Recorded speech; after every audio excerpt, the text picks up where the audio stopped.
بسم الله الرحمن الرحيم نحمده ونصلي على رسوله الكريم أما بعد فأعوذ بالله من الشيطان الرجيم بسم الله الرحمن الرحيم وقالوا ما لنا لا نرى رجالا كنا نعدهم من الأشرار اتخذناهم سخريا أم زاغت عنهم الأبصار صدق الله العظيم. Assalamu alaikum wa rahmatullahi wa barakatuh, and welcome back to our Sahaba series. In this episode number 9. And again, this is just a reminder, there's a lot of time in our hands. The reason why we've decided to initiate something of this nature, we have talks for those that don't understand or have trouble with English, or might just be more interested in the Urdu language. Later on in the evening, alhamdulillah, every evening as well at 9:30 by various scholars. And we know throughout North America, perhaps throughout the world, because it's become a pandemic, a global crisis, throughout the world, scholars are still, alhamdulillah, putting in their time and they're conducting classes and they have different sessions or hangouts or lectures or seminars that are taking place. We are greatly encouraged. It is advised that we join any one of them, regardless of what it may be. Allah has blessed a lot of us. Yes, amongst us there are those that still have to go to work. It's very essential. There are doctors. May Allah subhanahu wa ta'ala reward them immensely. Anybody particularly in the field of medicine and health and anything related to those that are responding to those that may have contracted the disease or the virus, whoever it may be, may Allah subhanahu wa ta'ala reward them immensely.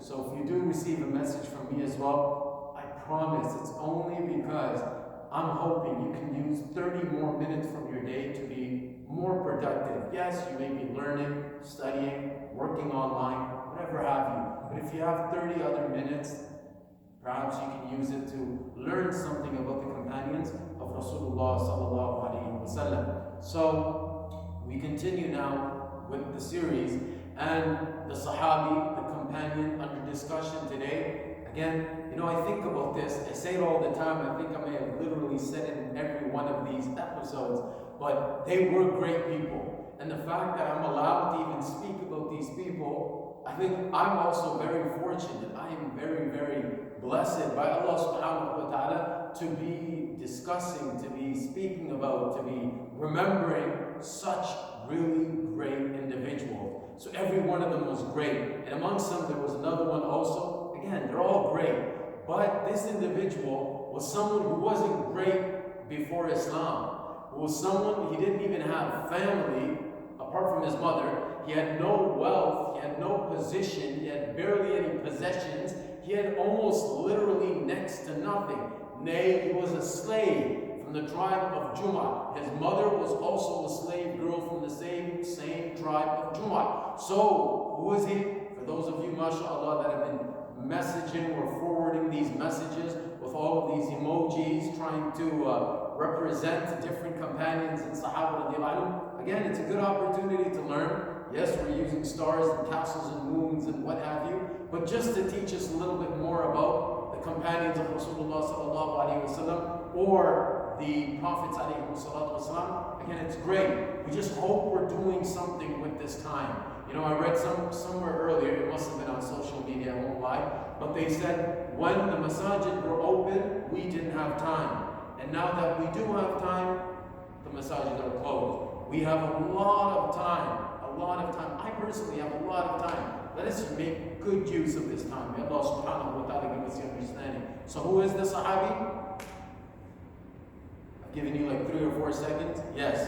If you said Bilaal bin Rabaah radiyallahu anhu, you are absolutely correct. Bilaal bin Rabaah radiyallahu anhu was the first of the people of Habasha to have accepted Islam. Salman radiyallahu anhu was the first of the people of Persia to have accepted Islam. Suhaib was the first of Rome to have accepted Islam. And of course from the Arabs, the master, the Prophet sallallahu alaihi wasallam was the first. So Bilaal radiyallahu anhu, now he was the first of the people of Habasha. Right. That makes him very great. You know what's amazing about Bilaal radiallahu anhu? A few days ago we had Suhaib ibn Amr. I'll be very honest, if you ask some of the people who have quite a bit of knowledge on Islam, they might have to take a few seconds to recollect as to who Suhaib ibn Amr was. But if you ask, I think, any Muslim in the world, maybe not 10 for 10 Muslims, but at least a good chunk, more than half of the Muslims that we ask, they'll proudly tell you who Bilaal radiallahu anhu was and what he was famous for. Everybody knows. Bilaal radiallahu anhu had the honor of being the first mu'addin in Islam. One, he was the first one to have called the adhan. Two, he was the exclusive, he was the special mu'addin for the Prophet sallallahu alaihi wasallam. When the Prophet alaihi wasallam was, when Bilaal radiallahu anhu was there, and the Prophet alaihi wasallam was there, Bilaal radiallahu anhu would give the adhan. After the adhan had finished, he would go and report to the auspicious place of the Prophet alaihi wasallam where he was at the time, whether he was in his hujra mubarak, his room, his chamber, his little home. So Bilaal would go to him and would remind the Prophet ﷺ, telling him, Hayya ala salah, Hayya ala falah. Then the Prophet ﷺ would be told that salat is about to begin. The Prophet ﷺ would then come out, and then the iqamah for salat would be given by Bilaal bin Rabaah radiallahu anhu. So the first to have given the adhan, yes. And he was also the khas, the exclusive mu'addin for the Prophet sallallahu alaihi wasallam. Though there were others as well. Yes, there's Bilaal radiallahu anhu, there's Abu Mahdura radiallahu anhu, there's Amr ibn Maktoum radiallahu anhu. These are the different mu'addins at the time of Rasulullah sallallahu alaihi wasallam. But the one that leads is Bilaal radiallahu anhu. And we know where it starts from. During the time of Rasulullah sallallahu alaihi wasallam, the story of adhan actually begins. The hadith of Musnad Ahmad. The Prophet alaihi wasallam, he consulted his companions and he asked them as to what method they think we should use to call the people, to summon the people for the prayer. So some were of the opinion that perhaps we blow a horn like the Jews do. Prophet ﷺ liked the idea, but of course because it was like the others, so he chose maybe not. And then some said perhaps the ringing of a bell. He said again, it's a good idea, it will perhaps draw the people, but it's the way of the others. So some said perhaps making a fire. Again, a great idea, but it's others. So the meeting concluded, however, they didn't come to a conclusion. The companions went home, and amongst them there is a Sahabi whose name we probably haven't even heard of. When we were in the Winter Classic retreat just like about a month and a half ago, I said this. I said we may have never heard his name. So we were playing Islamic studies trivia, and I asked one of the kids in the gathering if they knew who it was who had seen that dream. And then one person raised his hand and said, yes, I know. And he actually knew the name of this Sahabi. And I was amazed, because this Sahabi is not Abu Bakr or Umar or Uthman or Ali or Talha or Zubayr or Sa'id or Rahman. No. And it's not Bilaal radiallahu anhu himself. Though the entire story, perhaps, or the origin of the adhan, we attribute to Bilaal radiallahu anhu. But there's a couple others who play a role in this as well. So this Sahabi goes home. What's the Sahabi's name? You can play that game. And if you do know, that's amazing. This Sahabi's name is Abdullah ibn Zayd ibn Abdi Rabbi. Abdullah ibn Zayd ibn Abdi Rabbi radiallahu anhu goes home with the rest of the Sahaba after that gathering disperses. And when he goes to see, he must have really slept on it. You know, when he tells somebody, think about it, sleep on it. This individual must have really slept with that worry and concern. He was restless. I want to know, I want to have a role in calling the people to prayer. This is a great honor indeed. So he goes to sleep, and I can imagine how much thought he must have gone to sleep with. When he goes to sleep, he sees an angel come to him in his dream. And this angel is wearing 2 green garments. And this angel has with him a bell. So this Sahabi radiallahu anhu requests the angel to give him the bell. And then this angel asks, what are you going to do with it? What use is this bell to you? He says, I want to use it to call the people to prayer. The angel then tells Abdullah ibn Zayd radiallahu anhu, shall I not teach you something better than this? And that's when the words, Allāhu Akbar, Allāhu Akbar, Allāhu Akbar, Allāhu Akbar, Ashhadu an la ilaha illallah, until the end of the adhan. This is when the words of the adhan were taught by the angel to Abdullah bin Zayd radiallahu anhu. He wakes up and he goes and he hastens to the Prophet ﷺ the next morning, and Abdullah bin Zayd narrates the dream to him, after which Rasulullah ﷺ requests him to call Bilaal bin Rabaah. Call Bilaal. He has a nice voice. He's got a nice loud voice too. Call Bilaal bin Rabaah and ask him, teach him these words and ask him to call the people to prayer with these words, to be the first, to be honored, to give the adhan in Islam, the first adhan in Islam. So as Bilaal radiallahu anhu is giving the adhan, Umar radiallahu anhu, remember, Aisha radiallahu anha narrated, the Prophet ﷺ said, in every nation there were those who were muhaddathun, those whose speech was inspired. They were inspired themselves from above the heavens. In our nation, if there was one, it was Umar ibn al-Khattab radiallahu anhu. I mean, how many times does his opinion, does his verdict, does his whatever he suggests to the Prophet ﷺ coincide and conform with divine revelation? This was just another one of those times. He rushes to the Prophet ﷺ when he hears the adhan, Umar ibn al-Khattab, and he says, Ya Rasulullah, I swear I had seen the same dream. The Prophet ﷺ then praises Allah subhanahu wa ta'ala. So it was Bilaal bin Rabaah were given the first adhan in Islam. He was the exclusive mu'adhin of the Prophet ﷺ, though there were others as well. Remember the names? There was Abu Mahdura, and there was Amr ibn Maktoum radiallahu anhuma as well. Anyways, Bilaal bin Rabaah radiallahu anhu accepts Islam when and how? Bilaal from the tribe of Jum'ah. He's not from the tribe of Jum'ah, but from the tribe of Jum'ah, there was an individual. Was he notorious?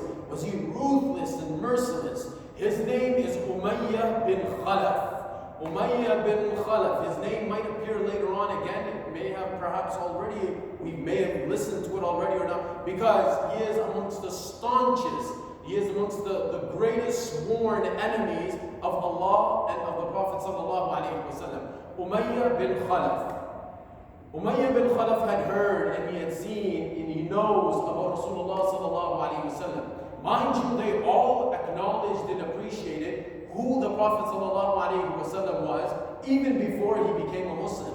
The titles As-Sadiq Al-Amin, the most truthful and trustworthy, these were synonymous with the Prophet ﷺ before he became a prophet. So whether it's Umayyah ibn Khalaf, whether it's Abu Jahl ibn Hisham, whether it's any one of the disbelievers or the chiefs of Makkah, the enemies of Rasulullah, they all know, they all appreciate, they don't appreciate, they all know very well who the Prophet ﷺ was even before Islam. It's only now that he has begun his call and he has started with the mission that Allah has sent him into this world with.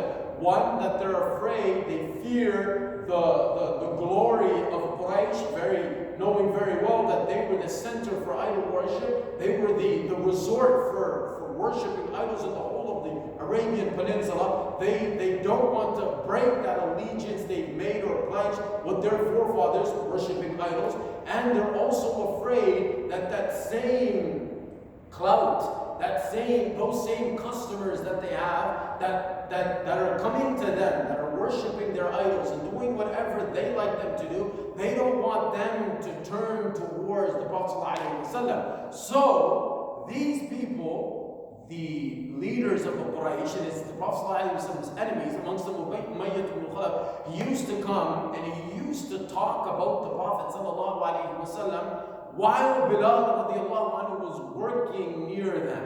So he was busy with his work, with his labor. Bilaal radiallahu anhu he would listen to what these people were saying, and he would see that they're speaking with so much rage and so much fury or so much malice inside of their hearts, but at the same time, they don't deny the fact that he's a man of nobility, he's a man of honor, he's a man of loyalty, he's got all these remarkable characteristics. So yes, their hearts are filled with malice for the Prophet, but at the same time, they know this, they talk about this as well. And Bilaal radiallahu anhu is listening to this, and he's really amazed that, wait, so this sounds like a really amazing individual. One day, Bilaal radiallahu anhu sets out to go seek the Prophet ﷺ He sees the Prophet ﷺ there, and then he accepts Islam. Bilaal radiallahu anhu accepts Islam. The first of the people of Habasha to have accepted Islam. One of the first to have accepted Islam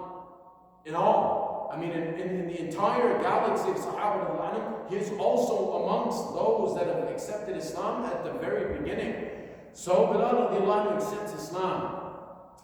This wouldn't resonate, this wouldn't go too well with Umayyah bin Khalaf. When the different chiefs of Mecca come to Umayyah bin Khalaf after they've been informed and alerted that Bilaal, one of their slaves, a slave with no family, with no possession, with nothing, Bilaal was very, very frowned or very looked down upon. Bilaal was radiyallahu anhu wa Rabaah, but he broke every record. Bilaal radiyallahu anhu, wow, what a remarkable companion of Rasulullah sallallahu alayhi wa sallam. Bilaal radiallahu anhu, when Umayyah bin Khalaf found out that he had become a Muslim and now the chiefs were pressuring him. May Allah subhanahu wa ta'ala bless us with the right friends. Poor Umayyah, was he destroyed as a result of the pressure that he received from his peers, from his friends, from those in his circle. May Allah bless us with the right individuals in our lives. So Umayyah bin Khalaf told them, okay, before the sun sets today and disappears, the Islam of Bilaal will set and disappear with him as well. That's what he thought. Little did he know that the Islam of Bilaal would never set or disappear, but those patrons of shirk and those patrons of kufr and disbelief, oh boy, their shirk and disbelief from the Arabian Peninsula be set for once and for all. But Bilaal would remain great in the heart of every single believer until the day of judgment. So if we ask anybody, they know Bilaal radiallahu anhu. Umayyah ibn Khalaf then realized, when he told Bilaal to denounce his religion, Bilaal, you need to renounce this faith, you need to leave this faith. Bilaal said, Ahadun ahad. Though it was permissible for Bilaal to say something pleasing to his master and the others, as long as Iman was still intact and his faith was still safe inside his heart. But Bilaal just couldn't. And he said, Ahadun ahad. Umayyah bin Khalaf said, Oh Bilaal, we will punish you and torture you if you don't denounce this religion. Bilaal replies, Ahadun ahad. Bilaal radiallahu anhu is then taken by his master and by others, and he is stripped naked. And he is placed on top of the desert sand, rocks that are burning hot. This is a fatal hell from the scorching heat of Mecca. And he is made to lie on these rocks in the desert sand. And then a boulder and a stone that requires multiple people, men, to pick up. It is lifted and thrown on the Mubarak chest and the Mubarak body of Bilaal bin Rabaah radiallahu anhu. One of the most blessed bodies, and here's Bilaal bin Rabaah radiallahu anhu's chest being made to suffer like this. Bilaal radiallahu anhu, this rock is being lifted by multiple people and then thrown on his chest. And then Bilaal again is being told, Bilaal, just denounce your faith. Say, Allah wal Uzza are my lords. Bilaal replies, Ahadun ahad, the one Allah, the one Allah. Umayyah bin Khalaf says, Oh Bilaal, just say what we say. Say, my Lord, Lat wal Uzza. Say this, Oh Bilaal, we let you free. You're a free man. Bilaal radiallahu anhu replies, Ahadun ahad. Ahadun ahad. Bilaal said, Umayyah ibn Khalaf tells to Bilaal radiallahu anhu, he tells him, Bilaal, I will make a lesson out of you for all of the other slaves and masters. What do you think, Bilaal? Just denounce it. Say one word that is pleasing to us. Bilaal replies, Ahadun ahad. And only when those who were executing Bilaal, those who were persecuting him, putting him through all this untold suffering and hardship, when they started to feel pity for him, then they let him go. They said, Bilaal, just say one word, we'll let you go. Ahadun ahad. My tongue is not accustomed to saying anything else. I can't say, I'm not good at saying anything but Ahadun Ahad. Oh, then they called the youth, the boys of Mecca, to take this rope and to tie it around his neck and to take Bilaal radiallahu anhu, that individual who would later on call the adhan exclusively for Rasulullah sallallahu alaihi wasallam, take Bilaal and drag him in the streets and in the mountains of Mecca. We've seen the mountains of Mecca. We know what the mountains of Mecca look like. For those of us who are fortunate to go for Hajj and Umrah, those are the same mountains on which one of the most illustrious people that has ever walked on this earth after the Prophet ﷺ was dragged on for his steadfastness and his perseverance and his tolerance in the face of hardship for the sake of Allah. Who is he? Bilaal bin Rabaah radiallahu anhu. How sweet are these three words? Bilaal bin Rabaah radiallahu anhu. Remember Bilaal, next time adhan is given in the masjid, next time will we hear the adhan? Oh wow. Well, when will be the next time we get to hear the adhan in the masjid? May Allah open our masajid. May Allah remove this crisis. May Allah bring ease to the entire ummah of Rasulullah sallallahu alaihi wasallam. Bilaal bin Rabaah radiallahu anhu then being dragged. That body whose footsteps were heard in Jannah by Rasulullah sallallahu alaihi wasallam. That body is now being dragged on the streets of Mecca. Ooh, then days go by. Third day, fourth day. They tell him, listen, Bilaal, what are you going to do? We're going to continue to punish you in this manner. We're going to torment you. We're going to put you through this. Bilaal says, Ahadun Ahad. Finally, Abu Bakr and Siddique radiallahu anhu comes one day. He passes by seeing Bilaal radiallahu anhu tortured in this manner for the sake of Allah. He says, أَتَقْتُلُونَ رَجُلًا أَن يَقُولَ رَبِّي اللَّهُ. Do you kill a man simply because he says that Allah is my Lord? He says, sell him to me, let me buy him and set him free. He says, oh, sure. Whatever you pay for him, pay more than he is worth, we sell him to you. Umayyah tells Abu Bakr, pay more than he is worth, he's yours, go ahead. Bilaal radiallahu anhu, Abu Bakr radiallahu anhu comes and he buys him for 1 ounce of gold. Umayyah ibn Khalaf gladly accepts. He says, if you would have offered me even less than this, Umayyah tells Abu Bakr and Siddique, I would have sold him for you for even less. Abu Bakr said, though there was no need for him to reply. It wasn't appropriate. There was no need for him to reply to Umayyah. But because the dignity of Bilaal bin Rabaah radiallahu anhu was being disgraced, Bilaal radiallahu anhu was being put down. Abu Bakr radiallahu anhu replied, if you would have asked me to purchase him from you in exchange for 100 ounces of gold, even then I would be gladly willing to purchase Bilaal bin Rabaah radiallahu anhu from you. That's when he came and Ammar radiallahu anhu used to, after Abu Bakr radiallahu anhu had purchased Bilaal, he had emancipated him, he had granted him his liberty and freedom. Ammar radiallahu anhu used to say, Jazallahu khayran an Bilal wa sahbihi, عتيقا وأخزى فاكها وأبا جهل عشية هما في بلال بسوءة ولم يحضر ما يحضر الموت ذا العقل بتوحيده رب الأنام وقوله شهدت بأن الله ربي على مهلي فإن يقتلوني فلم أكن لأشرك بالرحمن من خيفة القتل فيا رب إبراهيم والعبد يونس وموسى وعيسى نجني ثم لا تبلي. The words that Ammar radiallahu anhu used to say in memory of the days that Bilaal radiallahu anhu had to keep up with all the hardship and suffering. Abu Bakr radiallahu anhu came and saved him from the treacherous hands of Abu Jahl and Umayyah and all of the others. He used to say that my Lord is Allah and this is why he was being tortured. Anyways, after Bilaal radiallahu anhu he was a free man. He would participate. He would make hijrah with Rasulullah sallallahu alaihi wasallam. He would participate in Badr and then in Uhud and then in Khandaq and in all of the excursions and in all of the expeditions and almost all of the campaigns with Rasulullah sallallahu alaihi wasallam. The same individual, come, let us go back just a little bit. The battle of Badr, when the Prophet sallallahu alaihi wasallam and the Muslims, 313 up against 1,000 armed to their teeth. Those that are so convinced they're leaving with the victory today, they brought dancing girls and singing girls and instruments with them to celebrate their victory afterwards.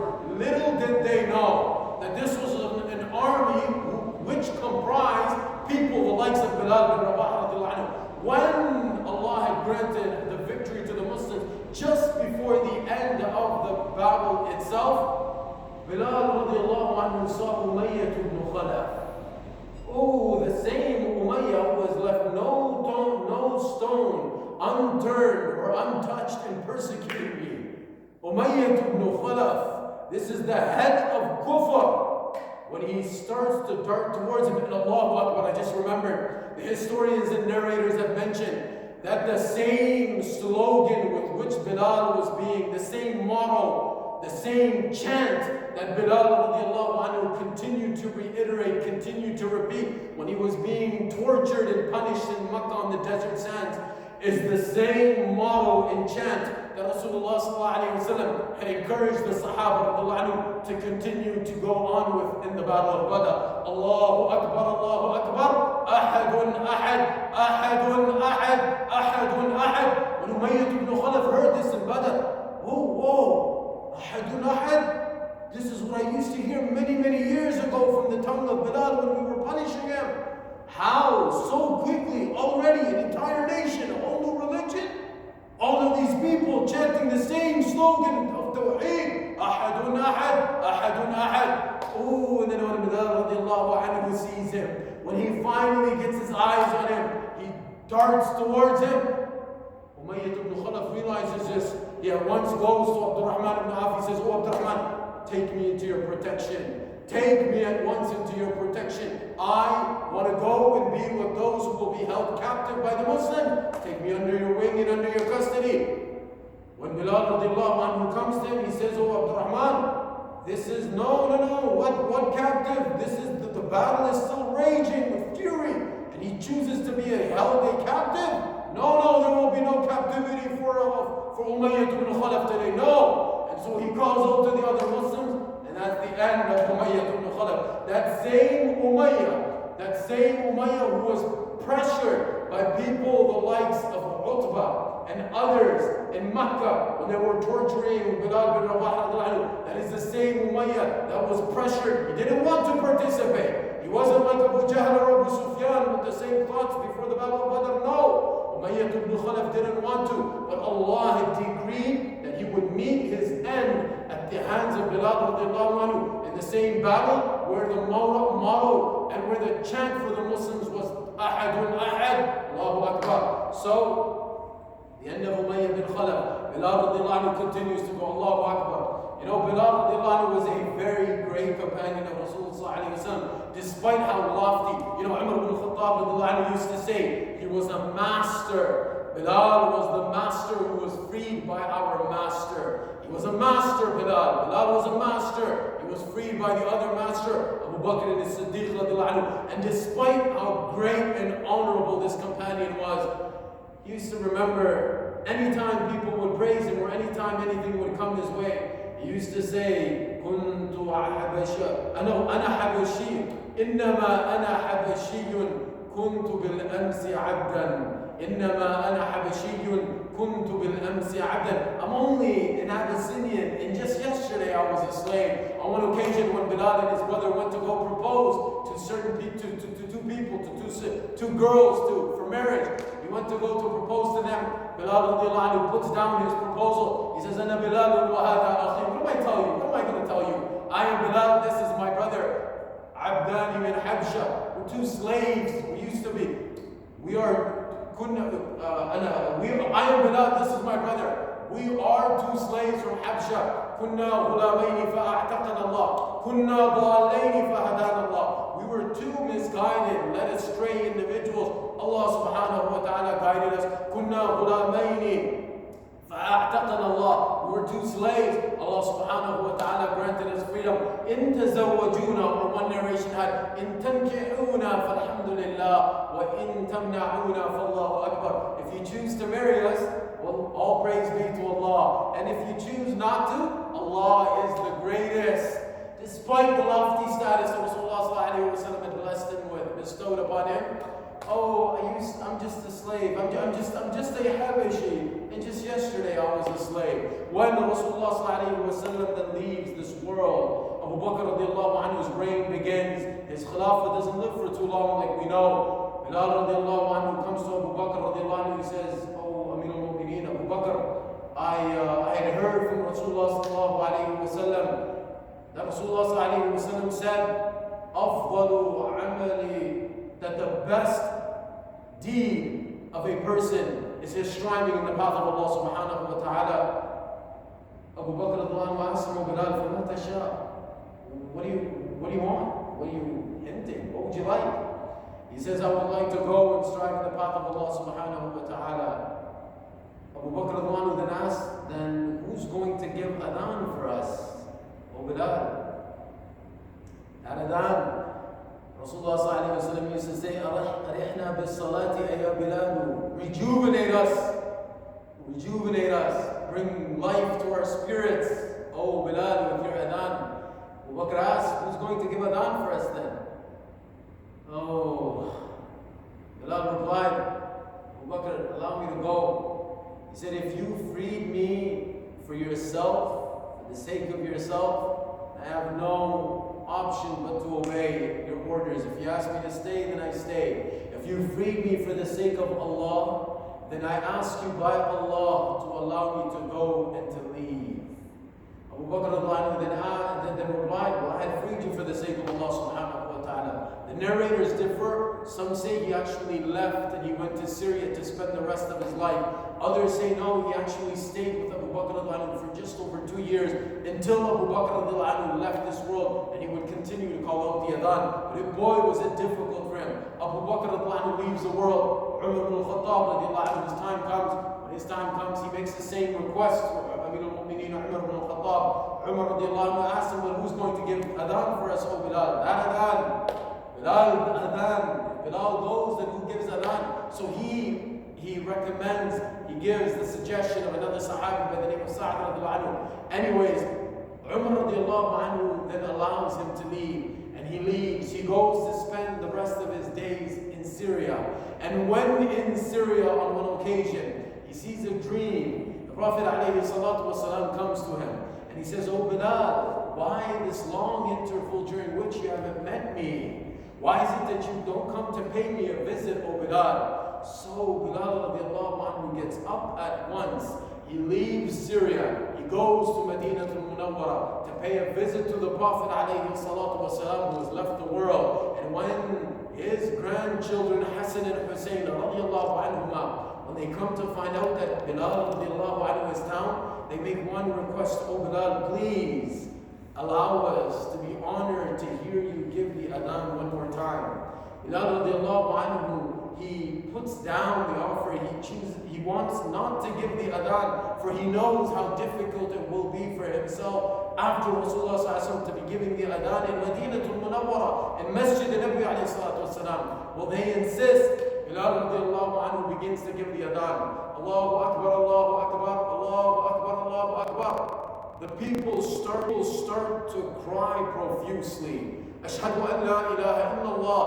The men start to exit from their homes. They start to come out of their homes to listen to that same adhan that was given while Rasulullah sallallahu alaihi wasallam was still in the world. And when he begins, Ashhadu anna Muhammadan Rasulullah, all the women, all the men, the children, and everyone in Madinatul Munawwara from the believers, they all begin to cry. The narrators mention that nobody had been seen crying in this manner from the day Rasulullah sallallahu alaihi wasallam had left this world in Madinatul Munawwara until today. They had never cried so bitterly after hearing Bilaal radiallahu anhu's adhan, Ashhadu anna Muhammadan Rasulullah, remembering those days when Rasulullah sallallahu alaihi wasallam was still in this world. Another companion of Rasulullah sallallahu alayhi wa sallam. Yes, we'll continue with the series tomorrow. We ask Allah subhanahu wa ta'ala to bless us with the ability to aspire to become like these great people. And inshallah tonight, after Salatul, not after Salatul Isha, but like we mentioned, at 9:30 inshallah, there will be a talk. So we have an announcement as well from the Scarborough Muslim Association. We We do understand that during these difficult times it can be challenging to arrange for many basic necessities such as hot meals. As such, SMA, Scarborough Muslim Association, is committed to providing individuals such as international students and anyone else in need in and around Toronto with free vegetarian meal options. If you would like to take advantage of this service, please feel free to contact the individuals listed on this flyer. So hopefully that flyer will reach you very soon via WhatsApp, because it's almost as contagious as the virus itself. If you would like to take advantage of this service, please feel free to contact the individuals in that flyer when it does reach you, and they can assist you to make the necessary arrangements. I'm sure, inshallah, the flyer will come to me and I'll have a list of the individuals, so you can contact me if you're on my broadcast list of those who are informed every day to tune in at 7 p.m. People of all faiths are welcome. Please share this with the international students or anybody else, your neighbors or anybody else you know might be in need. Please spread the word to all, including non-Muslim friends as well. Jazakumullahu khairan, barakallahu feekum, assalamu alaikum.